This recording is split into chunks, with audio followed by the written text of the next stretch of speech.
సూర్యుడు, భాస్కరుడు, భానుడు, రవి, దినకరుడు, దివాకరుడు, ఆదిత్యుడు, మార్తాండుడు, మిత్రుడు, ఇలా ఎన్నో నామాలు. సూర్యుణ్ణి ప్రత్యక్ష దైవమని, కర్మసాక్షి అని అంటారు.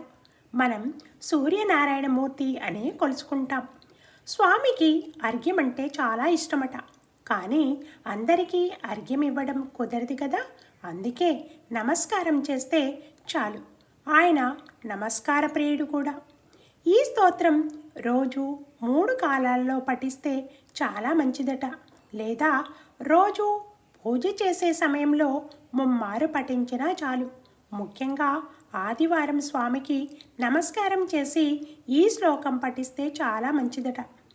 ఉదయే బ్రహ్మరూపస్స మధ్యాహ్నే తు మహేశ్వర అంతఃకాలే స్వయం విష్ణు త్రిమూర్తించ దివాకర.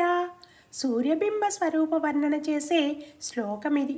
ఉదయభానుని లేత కిరణాలు బ్రహ్మస్వరూపంగా, మధ్యాహ్నేతు కాల మార్తాండుని ప్రచండ తాపంతో కూడిన ఈ కిరణాలు మహేశ్వర స్వరూపంగా, అలసిన శరీరాలకు హాయినొసగి విశ్రాంతికి కారణమయ్యే సాయం సంధ్యాకిరణాలు విష్ణు స్వరూపంగా భావన చేయబడింది.